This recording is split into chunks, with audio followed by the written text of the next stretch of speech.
talk, or else you'll think we're all frozen. I do not know if we're broadcasting. Whoa, we've got 100 attendees, so I think that means we go. Oh, can turn the chat on. Good afternoon and welcome to the Domestic Noir panel. As you will have seen if you've read the brochure, but why would you? This is not about the genre known as Domestic Noir. This is about, sadly and possibly not at all interestingly, about our own domestic situations. With me right now is Erin Kelly, C.L. Taylor, for hereafter known as Callie, Abir Mukherjee. We're going to talk about our own cooking skills, find out who is a domestic god, goddess, or indeed Tiger King. Over the next hour, I have two things I have to tell you before we start. First of all, to remind you that if you go to whatsastones.com, you can get a discount off the books of all the attendees of the festival.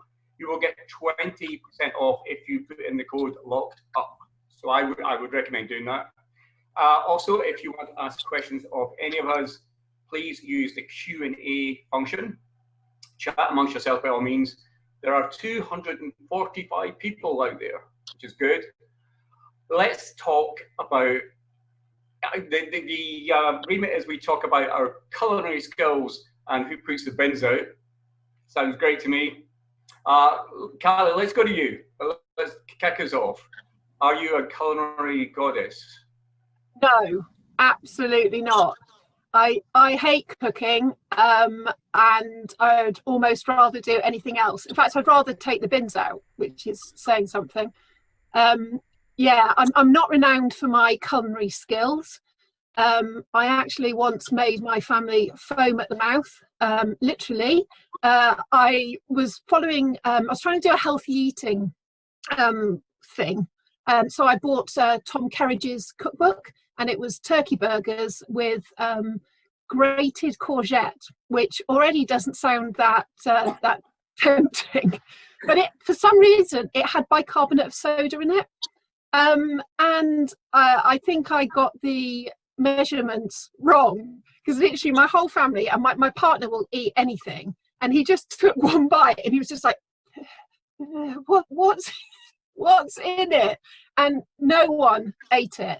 And yeah, I haven't trusted myself to cook from that book since. So yeah, terrible at cooking. Although my partner's not much better, to be fair. Whenever he cooks meals, he just puts chicken on a plate. No vegetables, no potatoes. How we're all still alive, I'm not sure. Does he cook chicken on a plate? You pay a lot for that in some restaurants. That's nouvelle cuisine. Yeah. Anyone else got properly arranged chicken in their history? Sorry? Has anyone else got culinary disasters in their personal history? Yeah, it's about the only thing I get right around the house, actually. So I do all the cooking. I'm quite territorial about it. I'm really good at it, I think, because it's because it can double up as procrastination, and anything that can double up as procrastination, it's not, you know, if you're vacuuming, for example, there's only so much time you can spend on one floor, but if you're cooking, you can really stretch that out to fill a whole day. You know, you can go forwards and backwards to the Tesco Metro 2 or 3 times just to get ingredients. And if you're really clever about it, you can do the whole. So I write sort of, in normal times, I write 9 to 3 when my children are at school. And if you really are clever about it, you can just make the business of dinner, fill up your whole writing day, then you haven't had time to do any work. Which is why cooking is a really good responsibility to have, I think, for a writer. Yeah, I like that.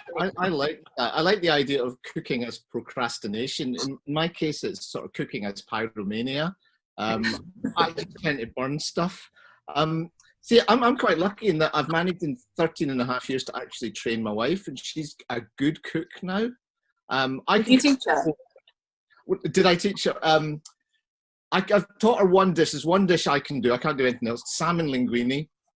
But I can only cook it for 2 people. If I cook it for more than 2 people, I can't work out the quantities to get it right for any more than 2 people. So whenever we have people round, I'm going to cook my salmon linguine. They come around and they're all very happy till they actually start eating it, and then their jaws sort of lock. and they tend to go home soon after, which is good because I'm antisocial. I've certainly had disasters. The earliest one, when I was at university, first year was in halls of residence, and I managed to not cook toast. It was just... That's a spectacular achievement, Craig. It was, and it worked out really well in the sense that there was a shared kitchen, and I put toast in. I got that bit right. I put the bread into the toaster. And then when the bread wouldn't come out the toaster properly, I decided I would get out by using a fork. Put the fork into the toaster, obviously electrocuted myself. Is that what happened to your hair? Well, see, I've always wondered about this, except my brother's also similarly like this. But he's an electrician and he's bound to have electrocuted himself as well. But in that occasion, I got thrown right across the room and slammed into the cupboards on the other side and sat there with my teeth chattering for 10 minutes. I would recommend it if you avoid the death bit. Yeah. Next time, try making toast. I'm just wondering what the closest we've ever come to violent death, which of course is our day job, with some kind of household task. So I decided at the beginning of lockdown that I was going to start gardening, and at great expense we ordered a wired hedge trimmer. And my husband said, whatever you do, don't cut through the flex. And I went, oh, fuck, of course I'm not going to cut through the flex. What do you think I am, an idiot? And 30 seconds later, the flex was what the sparks were shooting out. And now we've got this little stubby flex. And there's nothing anyone can do about it. And I think that's probably... Don't knock stubby flexes, okay? Don't knock stubby flexes. Sorry, I do try to... Was also cooking. It'd be 20, so 6 years ago I did Christmas dinner. At that point my gran was 98. So already this is a great propensity for going wrong. But I cooked 3 different meals. I did beef and toast. Undercooked it. I should have stuck to toast. Undercooked the beef by I think it was an hour and 45 minutes, because I looked at how long it would cook it without really reading it that it was supposed to be per kilogram. So basically, a good vet would have got it back on its feet in 5 minutes. And I only worked this out as my gran actually had it in her mouth, and I had to literally take this non-cooked meat out of her mouth.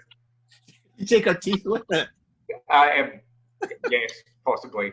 Oh, dear. But she got another 2 years, so I mean, I feel I saved her for a bit. That was a long time to eat a meal, wasn't it? It wasn't good. But I mean, I'm embarrassed admitting this, but I'm now a good cook, and I do all, like Erin, I do all the cooking. Partly because Alex has got no interest. Her doing it would be the last refuge, so we tend not to go there. Okay, so let's see how this goes by gender divide. So who does the bins in your houses? Oh, me. Me. I'm forgetting to put our hands up, but I'm not sure if everybody sees us. Yeah, I do. Yeah. Yeah, I don't do the bins. Who changes the duvet cover? Oh, me. Me. Yeah, I haven't changed a duvet cover in... I think Gordon Brown was Prime Minister last time I changed a duvet cover. Not that was the last time the bedding was changed. That was the last time I actually had to do it. Well, if anything forces you to do it, it's Gordon Brown Premiership, isn't it? But anyway, any more questions? Come on, that's good. I like that. Erin? Another one. Who does the vacuuming? Oh, gender jobs. Okay. Who does the clothes? Who washes the clothes? My partner washes all our clothes, which I think is unusual. Yeah, I do. I actually do. I say I do the cooking. That's because it's kind of all I do, and I take complete control over it. But I still think cooking, as well as being a fantastic procrastination activity, there's also a degree of admin. It's so you've got reactive jobs, which is you wait till the laundry fills up, or you wait till the floor is, you're sticking to it and you've left your slippers behind and you're walking along. Well, there's proactive jobs that need a bit of planning, and they're the ones that I tend to do, and I think cooking falls under that. Okay, there've been 2 good questions coming. Who does the toilets and who does the ironing?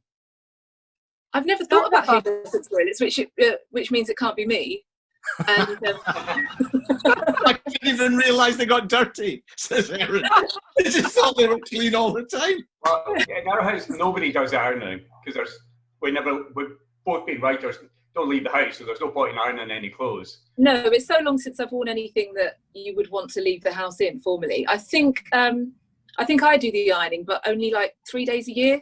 If there's a wedding to go to or something, you know, it's not there's a lot of high content jersey lycra, especially at the moment.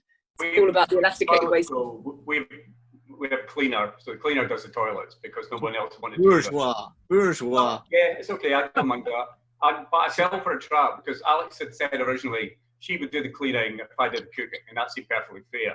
And then she got a cleaner and got me to pay for it. And I like the way she thinks. Yes, chef. There's nothing wrong with having a cleaner. I think it's giving over the means of production to the workers. You know, I think there's a strong argument to do that. I don't do any ironing out of principle because I'm traumatized. Because when I was a teenager, my mum used to make me do the entire family's ironing for my pocket money. And my dad was in the army, so I had to do shirts, but also my mum made me do all the towels, all the bed linen, all the pillowcases, the underwear for a family of 5. And it would take me hours and hours and hours. And so now I don't go next to an iron unless I've got a job interview, which I've not had to do for a few years, or funerals. And thankfully... Who does iron towels, Catherine? That's what I want to know. My mum still irons all her bedclothes, which is... And I bought some that were supposed to be, in fact, you can see the state of them now. They're fashionably rumpled, which is my way of saying I'm not ironing. Look how big it is. How'd you get that on an ironing board? Who's got time? It involves a lot of moving around. Yeah. I think the cleaner thing is, it's our time, it's our working time if we're at home. So if we're spending time cleaning, we should be spending that time writing a book. That's what we get paid for. Shouldn't we? That was my argument. We had a cleaner until lockdown. It's not as if we're doing the cleaning or the writing. Let's be honest. We're in front of Judge Ronda, aren't we? Going, bloody hell, where's my life going? If it comes to a choice of doing writing or house stuff, what wins? Which do you do? Well, it depends where I am in the cycle of a book. In fact, you can tell where I am in a book by the state of my house. So I will, if ever my husband comes home and says, wow, what's happened here? It means that I've just delivered something to somebody. And it means that I've got some time where I actually can look around and realise that we've still got newspapers from 7 months ago in a stack in the corner. It is a tidy house generally, but if I'm in the zone with the book, then I can quite happily let the crap pile up around me for weeks and weeks and weeks. So here's a question. It's domestic noir. How would you kill your spouse? I had a good think about this earlier, and my partner's really, really bad at DIY. You should say that that's because Craig asked you to think about it, not because not because my partner was annoying me so much. Like carbonate of soda, says Barry from But, there you go, Kelly. My partner's really, really bad at DIY. So bad that he once decided to mount the telly on one of those like not stand things, where you attach it to the wall with a bit of metal. What's that called? I'm a writer, I've got no words. Bracket, that's right, yeah. And at the time, our son was 2. And I was like, are you sure this is going to be safe? Because the weight of that telly and a small child, if it falls off the wall, he was like, no, it's fine, it's good, I've got it. Anyway, one day, son sitting on the floor watching the telly, gets up, leaves the room, telly crashes where son had been sitting. So my revenge murder for my partner would be we've got like this games room. It's basically our dining room, but we've turned it into a place where my son and my partner play consoles, play Xbox and stuff like that. And my partner's put loads of shelves above where they sit, like on the sofa. And I figured that if I just loosened some of the screws, there's loads of heavy stuff on it. Nobody would think anything was wrong because my partner's rubbish at DIY. It'd all just come crashing down and smash him into the sofa. That is brilliant. That's so good. You've obviously put a lot of thought into this. I think for me, it would be really straightforward. I would just stop cooking. Alex would starve to death. It would take a bit longer, but I'm also very cautious because she's a crime writer as well. She knows at least as many ways to kill anyone and kill someone as I do. So, yeah, I wouldn't even consider it. Is she in the room with you You're there, just Craig? keeping it to yourself. I'm just taking no chances. Abir? Well, this is the thing. I mean, I always said to my wife that the best way to kill somebody is to take them on a cruise and shove them overboard, which saves me a lot of money because she'll never go on a cruise.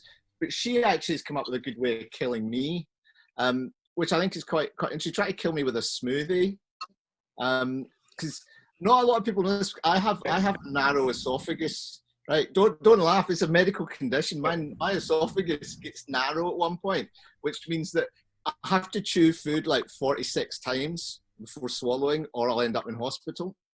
And so one day she gave me this smoothie, which wasn't that smooth. This smoothie got stuck in my throat. So that I thought was a really good way to kill me. The concept of choking on a smoothie. She put a lot of thought into that. So yeah, that's probably, if I die, it will be that way. That's how my wife will kill me. Yeah, I think I'd probably kill my beloved with poison, and I would do it. He has asbestos where normal people have taste buds, so you could put something that other people would recoil at. So I cook a lot of spicy food, a lot of curries. So I would just say that I'd made that one extra spicy for him, and he can tolerate the kind of spicy levels that would have me in tears or make me look like I'd had. There was one somebody did once ask me if I'd had Botox, because after one of my own curries, my lips got really big. Although I did also look like I'd been crying, so it wasn't ideal. So I would sneak poison in that way, I think, or probably. But would it not show up on the autopsy? Yeah, I've not really thought it through. This is why I find it so difficult to murder my characters. It is for me, honestly. I don't know about you guys, but it is the least interesting and most difficult thing about when I have a plot. I think, well, someone's got to die, and then I think, oh God, and now I've got to think of a way to kill them. And there's only so many times someone can lose their temper and push someone off some kind of surface. And you say, oh, it's a bit of a here we go again, casting around, googling Agatha Christie to see all the ways she did it and seeing if there's one there. And every now and then you'll see something and you think, oh wow, there's a murder method I haven't used before. And if you're not thinking properly and you do this in a room full of people who aren't crime writers, you can really, that's one way to get some personal space. I've been speaking to a friend of a friend is a chemist, and I'm slightly worried of bringing this up, but he apparently, his company, whatever, are working on something that is a poison that is fatal and is undetectable. And I'm really interested for all the reasons. It's always going to be handy to have something like that up your sleeve when you need it. So I'm like a tissue. Like a tissue. It's good to have one of them. No pocket. On a beach sleeve, just to be. So it's something we should all keep in the first aid cupboard, along with the big supply of paracetamol and the thermometer, isn't it? The undetectable poison. Yeah. Next to the vodka, somebody's asking about the bridge of the Have I got the bridge of the Enterprise? Seriously, do you think I'm an amateur or something? Not with two different shots. There you are. It's part of the problem for us when we're doing domestic stuff, and our partners may be exempt from this or not, is that a lot of people think we don't have proper jobs, so that we have the time to do anything around the house. Callie, what do you think? Yeah, no, I agree. I used to get really annoyed when my partner would come back from work and he'd be like, oh my God, the state of the kitchen, or whatever. And I've been like, I've been in my office, I've been working. Not always strictly true, but yeah, that was my thing. Like, I'm working, so I don't tidy up. But since lockdown, my partner isn't at work and he's been working in the kitchen, and he's absolutely put me to shame. He does the dishwasher, he wipes the surfaces, he's like tidying up. He was like, yeah, when I need to stretch my legs or have a think, I just get up and do a bit of tidying. And I'm like, who are you? If I need to have a think, I put the telly on, you know. Anyone else? Only if it's cooking, only if I've got that procrastination to come. But what I hope will change. So I think I saw on Twitter the other day that someone said we're not working. Not on the quiz. We're living at work, and that's what it feels like. It's, you know, it's not that you don't get a break from either world. But if one good thing comes out of lockdown, I hope it's that people who think we do nothing all day but sit around on a chaise longue eating grapes actually understand that you don't have time. Sorry? I sit on my ironing board because I haven't got a chaise longue. Oh, well, it's got to be used to something, hasn't it? There is this thing that other people are getting a taste of what part of our lives is, and that, you know, that's trying to do the work-home balance. People are now getting that through lockdown, and maybe realising it isn't as easy as we make it look or they think it is. Abir, you've gone the other way though, because you've gone from Just working Sorry, and writing to being at home. Right. Abir, you've maybe frozen, I'm not sure. Yeah, I think I'm back. Am I back? You're back. Yeah. Can you hear me? Stop fanning around with your virtual backgrounds and you'll be fine. Oh, he's gone again. Gone again. Yeah. All right, we'll catch him up. I'm here. I'm back. Yeah, sorry, man. I'm in the basement and the Wi-Fi is a bit sort of. It can be good. It can be bad. But what was the question? Question was, now that you've gone from, because of lockdown, having to do all those things, so doing working and doing writing in the same place, what's kind of changed for you in terms of process? Basically, my productivity went from 30% down to 10%, and it's rubbish. I'm hopeless at most things, and that has been driven home. I do drive home as well, but yeah, not good. Lockdown, I've hated lockdown. Well, we're still in it, are we not? Or are we kind of, anyway, that's maybe another discussion. Well, I am, because my wife won't let me out because she says that, you know, COVID's racist, so it goes after ethnic minorities more than white people, and I am hopeless. And she thinks I'm going to go out and lick people, and so I'm only allowed to do the school run. I'm not even allowed to go to Waitrose, which was the only other place I went anyway. So You didn't lick people in Waitrose, did you? not many. You know, you got just being friendly. Anyway. What about your individual or our individual characters in domestic situations? Do they cope in them better than we do? This is just an attempt to bring our books into the conversation to remind people that we do actually have books, as well as just cook. Well, in Strangers, which is my most recent book, one of my characters is a kleptomaniac. So her storyline actually starts with her returning home to the house that she shares with her flatmate and her flatmate's boyfriend, to find that all of her stuff has been heaped up in the living room because they're kicking her out because she keeps stealing things. But then she moves from there to live with a landlord who's got a locked basement door and there's a strange smell in the kitchen. So she has quite an interesting time domestically. But yeah, my inspiration wasn't at all the fact that I once came home when I shared a house and my flatmates staged an intervention because I was so messy. They were like, Callie, could you sit down? We need to have a little chat with you. And they were like, you need to do something about your messiness. And so yeah, I drew on that moment of humiliation for my own book. Good. I don't think I've always lived with such disgusting people until I married my husband.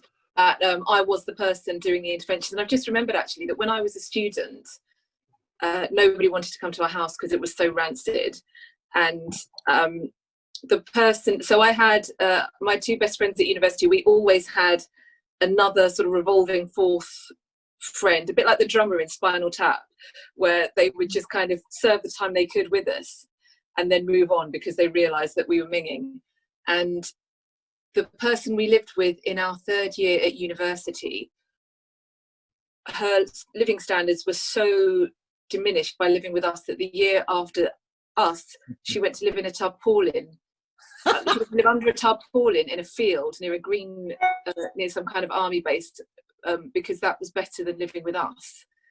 Like, it was actually better to live under a bit of canvas in a field than to share a house with us, which has got nothing to do with my book, Craig, and doesn't answer your question whatsoever, but I'm just it's the worst it ever got. No, so to answer the question about books, my new book, We Know You Know, is about somebody who's just moved into a very bland beige flat in what used to be an abandoned psychiatric hospital. So she would, I guess, and she's the kind of person who would have a cleaner, although I didn't write that into the book because could be asked. So yeah, I imagine having seen the psychiatric hospital when it had sort of dried blood on the walls and the cobwebs and the leaky bits, that she's quite keen to keep it very nice. Quite keen to keep it nice and keep the tiles shining, I would guess. I've been writing full time now for 10 years.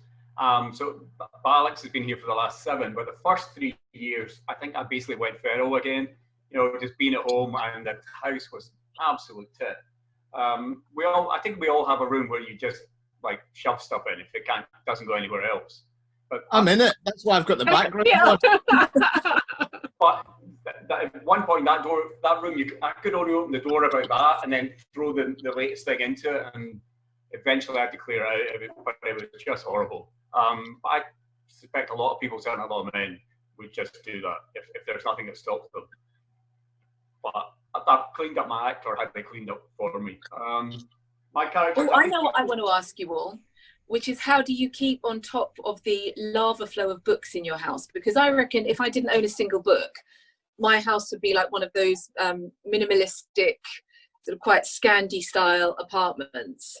And I think that my house is full of crap and clutter, and it's actually not. I've got very few ornaments, but I've just got books on every surface. Books. I mean, this is the side of my bed here. If you can see that, I'm now wondering what incriminating crap I've got there that someone's going to the compromat there. But that's every corner of my house is like that. Every corner of my house is just full of book after book after book. So how do you deal with it, or do you just surrender to the last flow? You know what? That is a very good question. It's exacerbated by the fact that my parents are Hindu, and from the age of like 2 years, no, you can't sell a book. It is God. Books are God.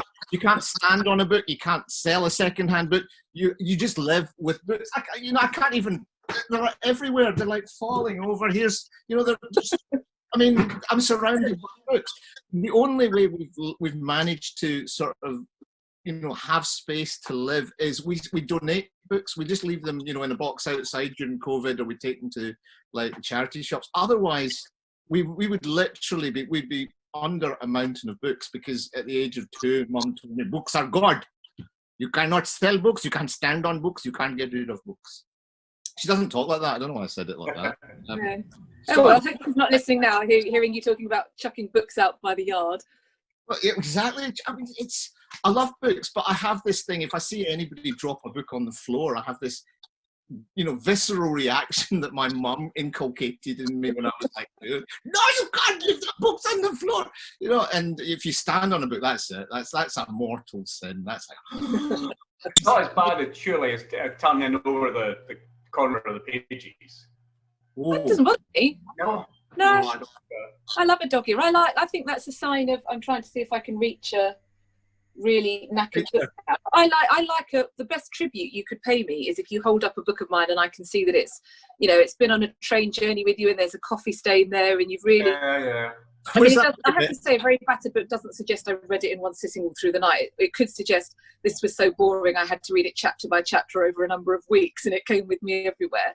I'm going to look at that book of Erin's that I dropped down the toilet. That'll make her feel good. It looks like we've touched a nerve with the book thing. I can see some things coming through in chat that everybody watching has book issues. So we're not alone, I think, in this. It's a very dog earing the pages is a very contentious subject. You see that I can see from the names coming up that at least half the people here are people we know from Harrogate. May it come back next year. And there are 2 ways you can offend the audience on a panel in Harrogate, and one is to suggest that something bad happens to a dog in a book, That really doesn't go down well. And the other one is when you get the divide between the bookmarkers and the dog earers, and the people who respect books as holy totems that must be revered in the manner of Mrs. Mukherjee, or the people like me who just think it's only paper. No, you wouldn't turn a page down though on a hardback, would you? Like for me, a hardback is like the most pristine. Like if I've got a hardback, if I bought a hardback, I use the little ribbon, and like I would never deface a hardback. But a proof, if I get sent a proof from a publisher, I'll turn the corners down. So there's like levels for me. Like hardback is the most pristine. Paperback, largely I look after them, but I sometimes if there's nothing, I will turn the corner. But I don't like doing. You've got a real hierarchy worked out here, Kelly. Draw on them. Where do you stand? Where do you stand on spines? I what? Where do you stand on spines? I'm not talking about. Don't break spines. No, don't break spines. I got you. Send money now. I thought you were going to traumatise me. No, don't. But see, I can see that some people are really feeling uncomfortable with this chat. Send us money or the spines get it. I'm with your mum. Follow the book. Look after the book. I think we kind of want to agree people are upset. We should maybe stop talking about books. Yes. Trigger. Yeah. I think, how are you supposed to not break a spine? You read it like this, that sort of angle. Yeah. Which book have you got, just out of interest? This is Mark Edwards' The Guest House. You can't actually see it. It disappears as well. It right in front of me. The rest is background. This isn't even my chair. Maybe a good one to remind people that they can get 20% off books and then do what they want with them. If they go use the locked up code on Waterston. Exactly. Should we take some questions? There's some Q&As. Which I think they've all fainted, Craig. They've all fainted as we discussed our book massacres. Yeah, I think they might be in a bit of trouble now. Yeah. Okay, we're back to food. Jackie Mitchell asks, if you had 5 store-cupboard ingredients to create one of your character's final meal, what would you rustle up? Ooh. I guess this is a bit like a ready, steady, cook, then die. Yeah. I can tell you, okay, so there's a character in We Know You Know called Jesse, who is a kind of white, working class, super insular, not the kind of guy who'd have a passport, and you'd get him fish and chips on the beach. So not necessarily store cupboard ingredients, but that's what his final meal would be. He wouldn't like it in my house because he wouldn't want anything foreign or spicy. Jesse, he wouldn't get on with that. He'd find all that a bit other. So yeah, Jesse would be, if you've seen Goodness Gracious Me, the sketch where they go out and they want the blandest thing on your menu, that's Jesse. That's what he'd like. So there you go. Jesse from We Know You Know, and some really, really flavourless stodge. Abir, I think you'd make them salmon linguine. Obviously, with crisps on the side. As a garnish. That's right. I'm all about the final touches. Yeah. I mean, I don't know. What would I think my main character, Sam, would obviously like something garnished with a side order of opium, which is always good. a couple of bowls of opium and an opium pipe afterwards. It's less about the meal, it's more about the dessert. So it's such a shame you can't get opium in Nando's anymore, isn't it? You know what? You can't get it in many places now. It's dreadful. It'd be lovely if they brought back laudanum. I always thought that was a nice. Yes. You'd have to wear it with a cravat, though. It wouldn't feel right having laudanum. Well, in my gathered elasticated trousers. No, it doesn't really go, does it? What about you, Craig? I don't know. It would be fish. They'd have a fish dish because that's what I know how to cook. So we pretty much given up eating meat, so any kind of fish dish I'll be fine. Last night I did this will sound very unlike me. Balsamic glazed salmon with a strawberry salsa. So I know. The fish fan has just appeared outside. So Alex has had to go out in the rain because I'm doing this shit instead. So tonight's meal will be depending on what she brings back from the fish pan. Can I just say, Craig, that is a lovely shirt you're wearing. And did you buy that especially for today? Well, I've got it to go with your Tiger King background, and now you've taken it away. That can be fixed. Just I suspected it could. There we go. There you are. Now we're matching. Now there's a character that if we put Joe Exotic in one of our novels, the shit we'd get from our readers for making up someone so implausible. I'm going to just point out, I have indeed ironed this shirt, but it's the 4th time I've ironed something since March, so I think that's okay. Yeah. I'm like almost on the telly. Ellie, what would you cook for your characters? Ursula is really skinned because she's a courier and she gets paid like 70p a parcel. So I refer to her store cupboard quite a few times actually. She mostly lives on beans on toast and sliced corned beef. So it would probably just be a piece of toast with baked beans, grated cheese, and a side of corned beef, which isn't much of a meal. But you know, you've got to do what you can do with what you got. So I reckon I'm allergic to corned beef. I've only had it 3 times and I've felt sick as a dog each time after. That's not allergy, that's just the normal reaction. All right, here's one that made me cause some controversy, but it's right on the domestic thing. Who, I guess, in your homes, who is best at stacking the dishwasher? Oh. Well, my husband has such a he likes to rinse things before they go in the dishwasher, to the extent that I have unloaded a dishwasher that hasn't yet run because he rinses things so thoroughly. So the dishwasher is basically it's just a territory that I've opted out of because whatever I do will be redone. So anything could be going on in there. He could have the Dead Sea Scrolls tucked away in the back of that thing and I would be none the wiser. I'm a bit of a dishwasher Nazi because there is a way that they should be put in and the cutlery should all be in a particular order because then it makes it easy when you take them out again. And Alex, you just throws them in everywhere. It drives me crazy. Do you have a separate cutlery rack at the top? Well, down the bottom, but yes. See, this is where we have arguments, me and my wife, because she stacks the cutlery wrongly. What a monster! It's seriously. It's just. I've shown her. I've said, look, it's even got grooves. It's got grooves for each utensil. But no, she's a free spirit.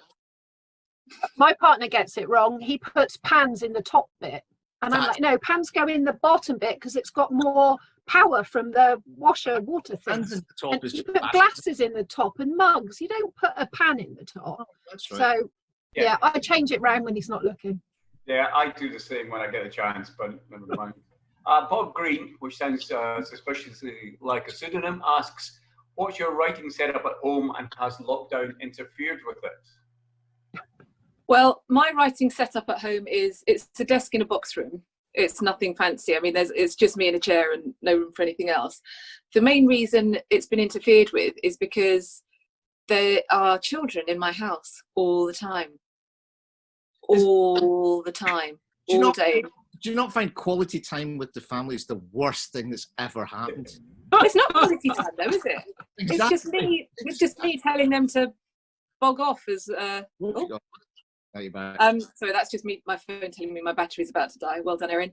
It's not quality time though, is it? If what you're doing is trying to intricately plot a thriller while, you know, there are people asking you to cook things and get things and read things and print things and wipe things and all that. So yeah, it's normally, my writing is normally when my kids are at school, I'm at work.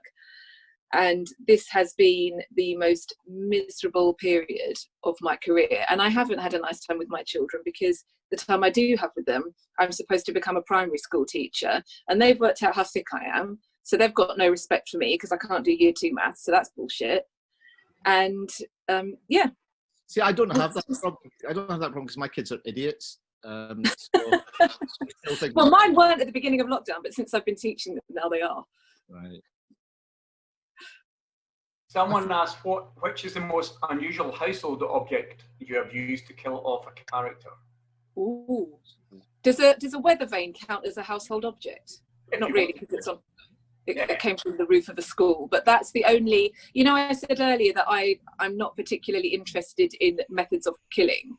And because I write kind of domestic noir rather than procedural thrillers, they tend to be quite spur of the moment things. So it's just whatever you've got to hand, usually your bare hands, or I don't know. But yeah, I would say a weather vane is that I did kill someone once with the north point of a weather vane through an eyeball and into the brain.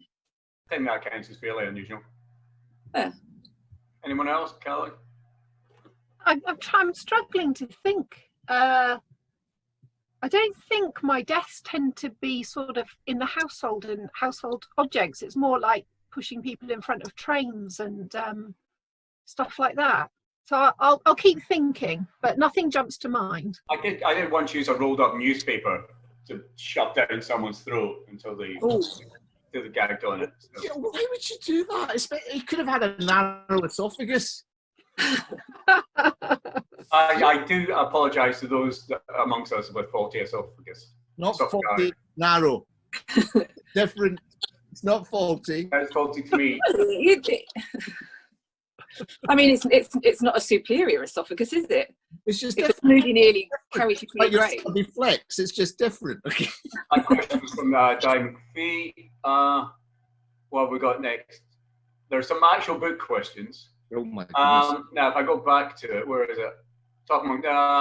Someone is talking about us selling. Here we go. Louise Colvin runs a crime cafe club, run it each month on the genre of crime reading. How would you sell your genre to the members? Oh, Kelly, who's going to speak for us because we write the same kind of books? So I think for the psychological thriller, the appeal is that it could happen to you, that it's very relatable and it's very easy to imagine yourself in our protagonist's shoes. So you don't get the investigation, or if you do get the investigation, Kelly, you tend to get it from the other side, don't you? You get to people are being questioned by police, or they're victims or perpetrators, rather than starting with the body and in comes the cop. So they're kind of intimate and rewarding in a different way, I would say. And also, I think psychological thrillers, you still have that same puzzle to all the mystery's there, but yeah, you're coming at it from a different direction. Yeah, the reader still gets to try and work out what's going on, and I think maybe with like a police procedural or something, it's almost not a more straightforward crime, but with a psychological thriller, then you also have the potential of, is it an unreliable narrator, or are things not quite how they appear because the twist is sort of built in, sort of thing. So yeah, if you want something where you can think, what would I do, and also can you work it out before the end, then psychological thrillers are for you. Yeah. Shall I give you a serious answer for mine? Yes, why not? Okay, I write historical crime fiction set in colonial India, for those of you who don't know. And what I would say is that it's basically, in this country, we don't talk about our history. We have whitewashed our history, as we're seeing now. And my books are about showing you the other side, showing you the hidden histories, the histories that we don't teach, we don't talk about, the other side. And I think that's vitally important. But we do it with killing a lot of people along the way, so it's good fun. Yeah, so long as there's blood on the walls. Blood on the walls, and hopefully you come away from it having sort of a wee bit wider view of things, shall we say. I'm always wary of pinning a label on mine as quite where they fit in sub-genre. Mainly because I don't like to stick to one. I like to do something different every time. The previous book, the photographer, no one was murdered, and I decided to make up for that in the new. I know. I feel like I was letting everybody down. So in the new one, I went back and wrote a serial killer thriller, and lots of people die at various times. Why should people read them? Because they're great. That's why you should read all your books, because they're great. Shut up and take my money. Set off in Waterstones if they use the locked up code. Right, what we got next? Do you ever think of a way to kill a character that is so weird or gruesome that it makes you wonder what goes on inside your own head, says Tom. Do you know what? I've never asked that question, but my wife has asked it several times. So in one of my books, I kill someone with an elephant.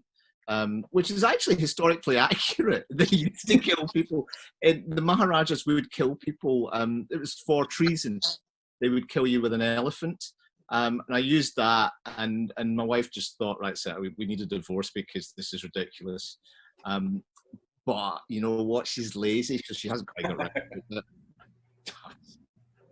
I don't think it's so much the kind of murders that I choose, but like the storylines and stuff. People are always saying to me, your books are so dark, like you seem so nice and normal, and what's really going on under the surface? And this is probably the most disturbing thing, because I think my books aren't that dark. Like, you know, to me, I'm like, they're not dark, but apparently other people think so. So maybe that's slightly worrying, that I could definitely go darker. That surprises me every time as well. When I think, all right, okay, this is kind of like the team side. I hope people don't think there's not enough going on, and the reaction is, oh, that's really dark. And I'm like, really? Yeah, I'm with you, Craig. I've never ever been disturbed by anything I've written. No. Maybe I should have been. I've got a question for you all, right? So whenever I hand in a draft, right, on whatever book it's been, my central character, I always think he's fine, but every editor I've had has said, can you not make him less of an arse? And I'm like, what? It's basically me, right? And I'm like, there's like 4 editors, can you not make him less of a complete twat?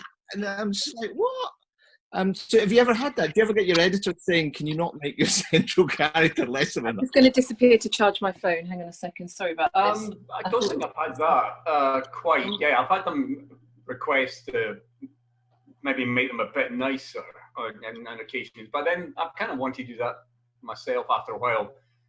Tony Winter was a bit creepy to begin with, so I took some of the edges off. I'm sorry, I'm fascinated with what's going on in Erin's house right now. Oh my God. Such a crowd. We can see up her nose. There you are. While Erin's doing that, I've completely forgotten what time this is supposed to finish at. So if someone... Right. Okay. It's 5 o'clock. 7 o'clock. Position, but I can carry on. Okay, good. Where were we before we were doing that?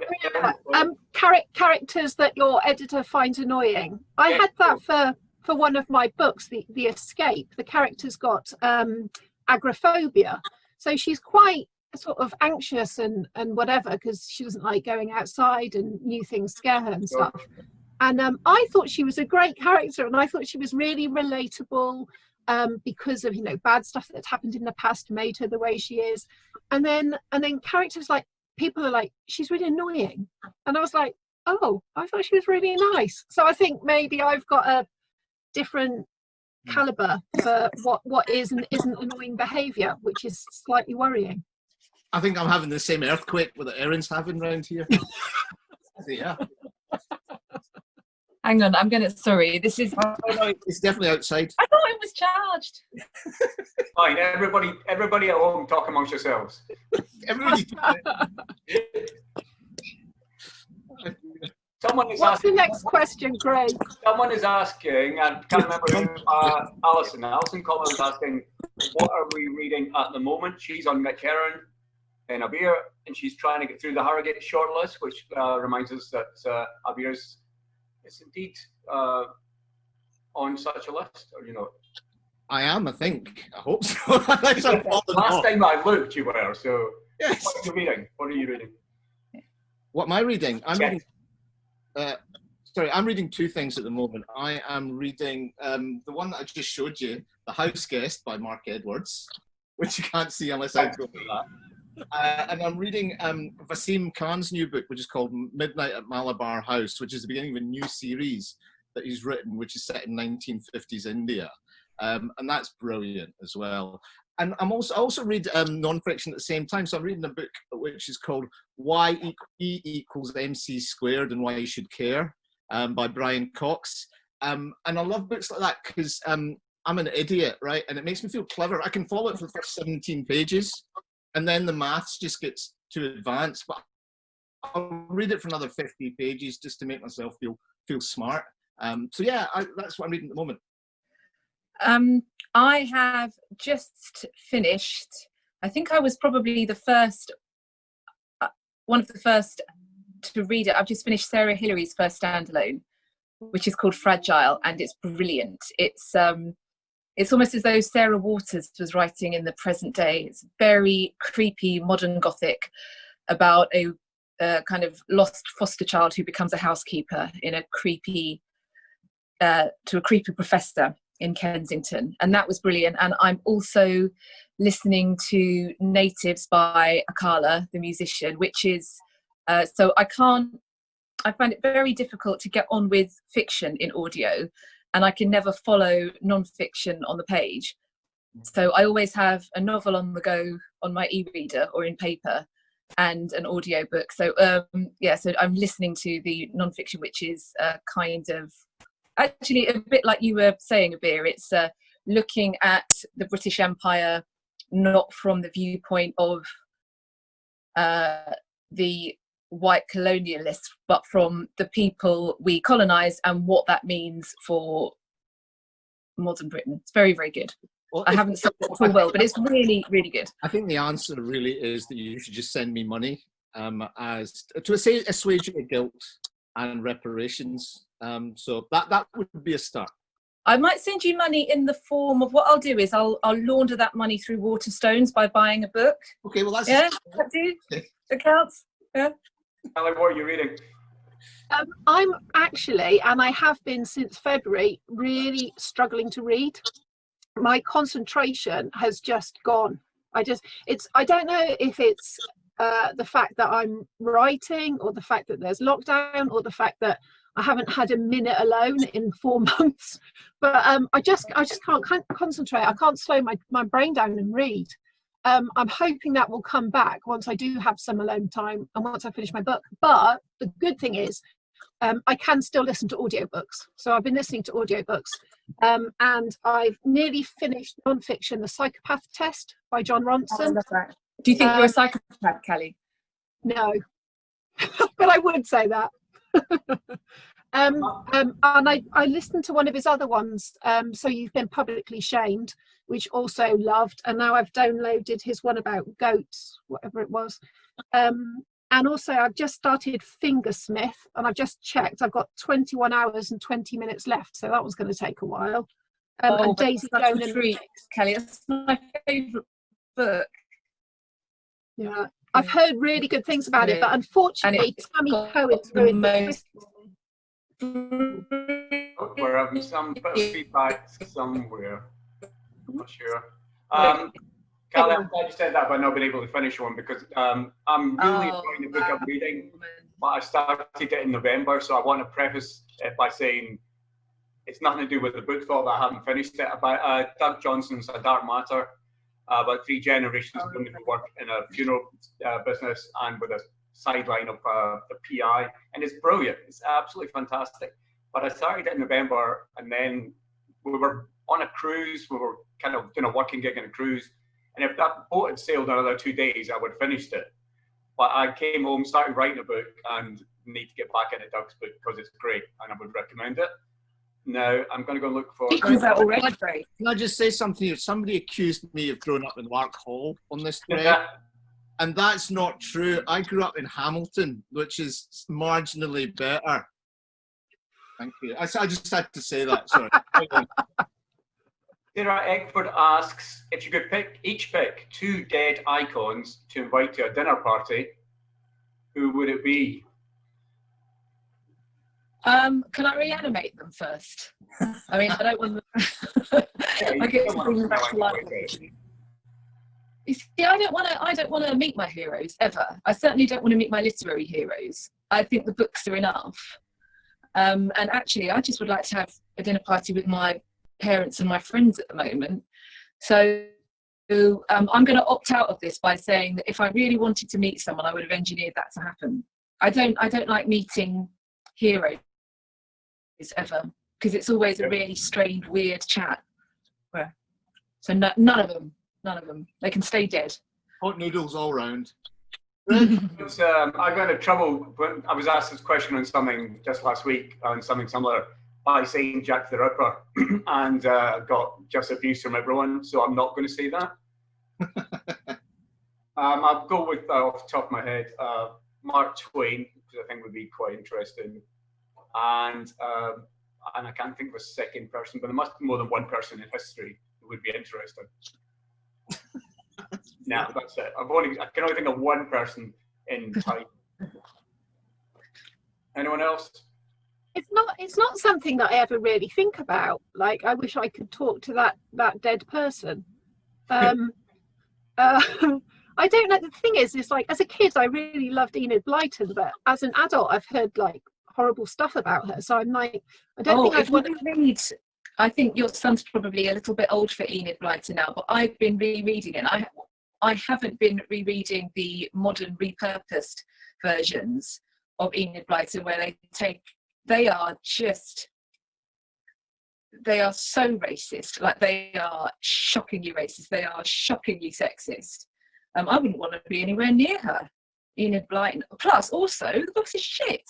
They're really turgid and overwritten. I don't know why I read one a night when I was a kid, because my children's eyes are rolling back in their heads. Just even, anything more convoluted than the Magic Faraway Tree. They're so boring.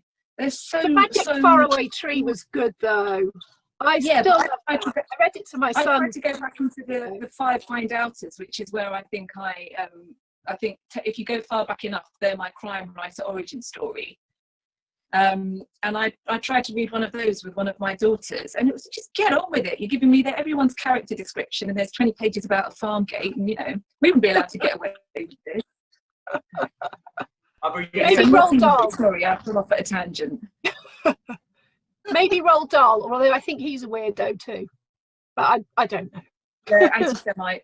There you go. In the chat, both Hamilton and Enid Blyton are now getting quite a lot of abuse, so that's good. Is well, that if you want to speak up for Hamilton, you're trying to do it. Who's having a go at Hamilton? Let me see. Lots of them. All the ones that have been there. I'll fight you all. There's a big car park near the station. Where I can't.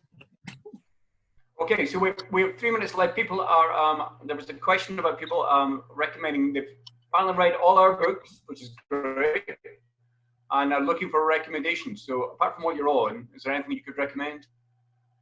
Oh, that's out now. See, this is always a really difficult one, because because we read so many proofs, I never know what is. So everything I can think of now isn't going to be released for another 6 months or so. Well, you mentioned Doug Johnston's A Dark Matter, and I not long ago finished the sequel to that, which is called The Big Chill. That's really good. Really well written kind of matriarchy, which they just felt like an instant classic family. So I enjoyed that a lot. And everything else I can think. I want to tell you about Laura Shepherd Robertson's Daughters of Night, but that isn't out until 2021. So I'll stop talking and let someone else have a go. I would say Rewind by Catherine Ryan Howard came out yesterday. You will never want to stay in an Airbnb again. Brilliant. If you want dark, go for Heatwave by Katarina Diamond. One of the darkest people that I know, really twisted mind. Probably not as dark as her normal series, but yeah, read that. And Abir can answer now while I think on. I would recommend Steph Cha's Your House Will Fall. So Steph is... I keep hearing about this. I want to read that. Yeah. It's a great book. She's an American writer of Korean origin. And the book is set, part of it's set in the present day and part of it's set during the LA riots back in the 80s. And it's about the impact of an event at those riots on a Black American, so an African-American family and a Korean family. And it's brilliant because I'd never read anything like it. And I don't think there is much like it out there. And it's a fantastic book. I wish I could recommend something, but as I'm still reading the book I started in November, I'm really not going to be able to do much use of that. According to the clock, it's 16:59. I think we're going to have to wind up. I've got a feeling there's things I'm supposed to say at the end. Can anybody remember what they are? Is it just thank you and goodbye? It's just tell everyone I'll meet them in the car park outside of Hamilton Station. There's a lot of people. Well, some of them are saying there's a big car park because everyone wants to go there in order to leave. I think that's scandalous. No, that's where we're going to have a fight outside the car park in next to Hamilton Central. There's about 10 of them waiting on you now. All right, thank you, everybody. It's a shame I live in Guildford now, isn't it? Enjoy the rest of the weekend. Thanks from us to Steve and Luca for putting this on in aid of the Trussell Trust. It's been a great idea for a great cause. Remember, you can get 20% off the books at Waterston by using Lockdown. And I think Luca's going to hit the button. We're going to disappear. So thank you to everybody for watching.